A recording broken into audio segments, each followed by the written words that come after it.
Ça faisait 1 heure que j'étais sur le terrain au Spitzberg et il y a 3 ours qui nous sont tombés dessus alors qu'on avait même à peine mis les pieds sur le terrain.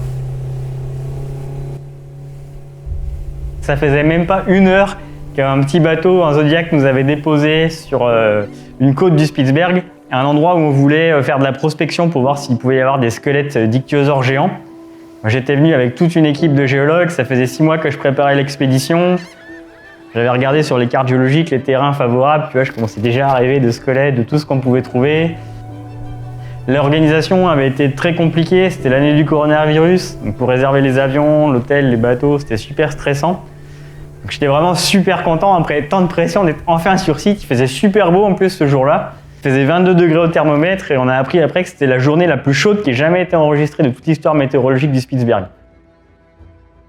Donc la première chose qu'on fait, c'est de monter le camp, tu vois. On était face à la montagne d'intérêt, donc on s'est dit on va monter le camp ici. Certes, c'était près de la côte, où on sait que les ours ont la plus de probabilité de se trouver, ils montent rarement dans les montagnes, mais c'est pour les mêmes raisons que nous, on va pas faire notre camp dans la montagne, quoi. C'est pas possible de faire le camp sur des pentes comme ça, donc on n'avait pas le choix que de le faire proche de la côte, sur un terrain plus plat. Et puis mon frère avait pris une canne à pêche, voilà, en disant on sait jamais, vas-y je vais lancer une canne à pêche dans le fjord pendant qu'on part prospecter, qu'on monte le camp, ce serait marrant si on attrapait une morue, donc pourquoi pas. Donc pendant qu'on montait le camp, il va le long de la côte et là il nous appelle, hey il y a un ours, il y a un ours. Je dis non mais c'est pas possible, si il y a un ours. Je dis non c'est pas vrai. Donc évidemment tout le groupe arrive sur la plage et là ouais qu'est-ce qu'on voit? On voit un ours blanc en train de nager, je sais pas, à 150 mètres, 200 mètres de nous. On a envoyé le drone, on regardait ça au téléobjectif et on s'est rendu compte que c'était pas un ours en fait. Mais c'était une ours avec accompagnée de 2 oursons en train de nager. Et curieusement, à moi et à tout le groupe, ça nous a pas fait de sensation de peur parce que tu vois, on l'avait repéré de loin et puis l'année précédente, on avait déjà rencontré un ours au hasard comme ça en se baladant sur le terrain.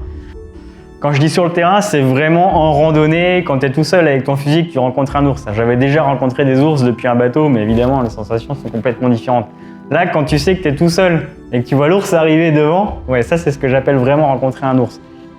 Je me souviens que c'était en fin de journée, en fin de mission, on était crevés, on s'était donné à fond pour les randos. On était en train de manger et là il y a un pote qui dit « Hey, il y a un point blanc là-haut !»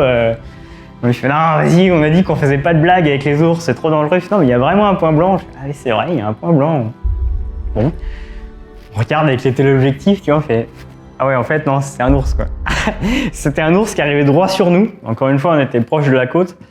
Donc là, moi, je me souviens que ça m'a fait un gros stress. Waouh, merde, qu'est-ce qui va se passer si on doit vraiment, s'il arrive sur nous, qu'il doit y avoir une confrontation avec un ours, bah, c'est forcément un drame. Quand tu as une confrontation avec un ours, il y a forcément un des deux qui reste sur le carreau.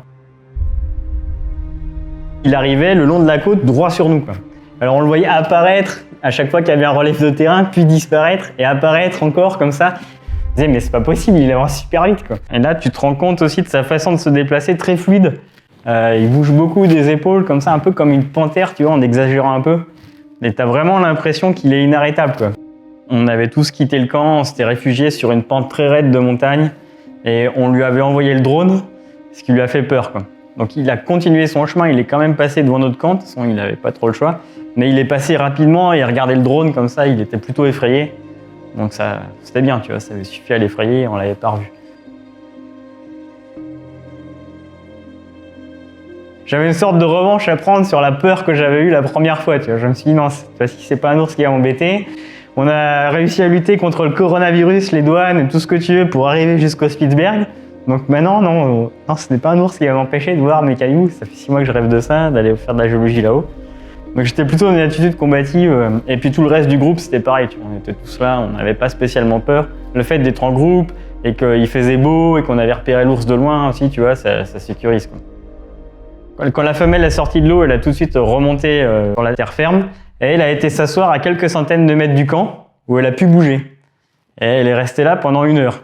Donc nous, là, on était tous réunis au camp, on dit « Mais attends, mais qu'est-ce qu'on fait? Qu'est-ce qui se passe? Là, il y a une ours avec 2 petits qui est en train de faire le siège du camp. » Elle s'était mise assise comme ça, elle avait exposé ses mamelles aux petits, donc on disait « Elle a absolument pas peur de nous, quoi. Elle est complètement relaxe, elle est en train d'exposer son ventre face à nous, de nourrir sa progéniture, donc elle a pas un stress du tout. » Là, on s'est dit, ouais, là, il va vraiment falloir faire quelque chose. Tu vois, au bout d'1 heure, tu te rends compte qu'elle s'en va pas. Donc, on s'est dit, voilà, on va faire du bruit pour la fête des guerpires. Et pour parer à toutes les éventualités, on a décidé quand même de téléphoner au gouverneur du Svalbard avec le téléphone satellite pour signaler la situation. Yes, we are in Dixonland, at the south of Dixonland, Cap Wish.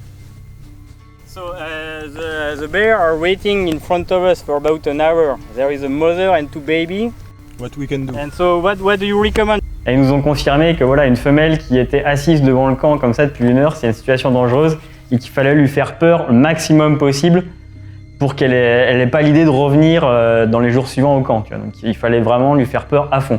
Donc ce qu'on s'est fait, c'est qu'on devait être 7 cette année-là. On s'est aligné les 7 comme une phalange grecque, si tu veux, en marchant vers l'ours, en criant et en faisant du bruit avec des casseroles, tu vois, pour donner l'impression qu'on était le plus nombreux possible et le plus gros possible. Et là, on voyait l'ours qui nous regardait du genre, mais qu'est-ce qu'ils veulent ces petits gars là? Je m'en fous complètement, quoi. Non, là, il est à 100 mètres, là. Là, c'est 100 mètres, Donc on se rapproche encore de l'ours comme ça, puis au bout d'un moment, on s'arrête, tu vois, on était à la distance critique. Mais bon, bah échec, quoi. Elle a pas bougé d'1 millimètre, donc là, ça craint, on va être obligé de passer à l'étape suivante. D'ailleurs, on a tiré une cartouche de pistolet d'alarme qui lui est tombée juste devant le museau, et là, ça a super bien marché. Donc, ce qu'il faut savoir, c'est que le pistolet d'alarme, quand ça explose, c'est un bruit bien supérieur au tir d'une carabine. Donc si tu verras sur la vidéo, tu vois l'ours qui réagit 2 fois, elle entend un premier bruit, c'est le tir de la cartouche. Après, il y a la cartouche explosive qui lui tombe juste devant le museau, et là, elle explose, et donc le deuxième bruit, là, l'a fait déguerpir vraiment définitivement. Et on a tous couru derrière l'ours, tu vois, en faisant un maximum de bruit, en retirant avec les carabines, pour vraiment lui faire peur à fond, qu'elle n'avait pas l'idée de revenir. Alors, elle a fait un grand détour au-dessus de nous et au-dessus du camp dans la montagne, sur des parties très escarpées, elle a dû passer des canyons assez costauds. Nous, on la suivait de loin, tu vois, après, on a été voir les traces exactement où elle était passée. On avait toujours le drone qui la suivait aussi à ce moment-là. On voit que vraiment elle avait peur et elle avait plus du tout envie de s'approcher du camp. Elle est vraiment passée au large et voilà, elle est partie comme ça, on l'a pas revue de la semaine. Heureusement pour nous, quoi. Si on était parti chercher des fossiles au Spitzberg, à cet endroit-là, c'était pour prospecter, pour trouver d'éventuels squelettes d'ichthyosaures géants qu'on a effectivement trouvés.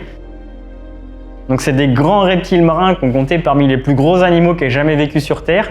Et au Spitzberg, c'est un endroit fabuleux où tu trouves des carcasses exposées sur le sol. Enfin, c'est vraiment un site unique au monde où tu as des cimetières d'ichthyosaures. C'est assez incroyable. Et si vous suivez cette chaîne, je vous raconterai d'autres histoires sur le Spitzberg. Et on vous racontera aussi comment est-ce qu'on a été chercher des ichthyosaures partout à travers le monde, à chaque fois dans des environnements naturels assez extrêmes, et à chaque fois c'est l'occasion d'aventures humaines et naturalistes complètement hors normes.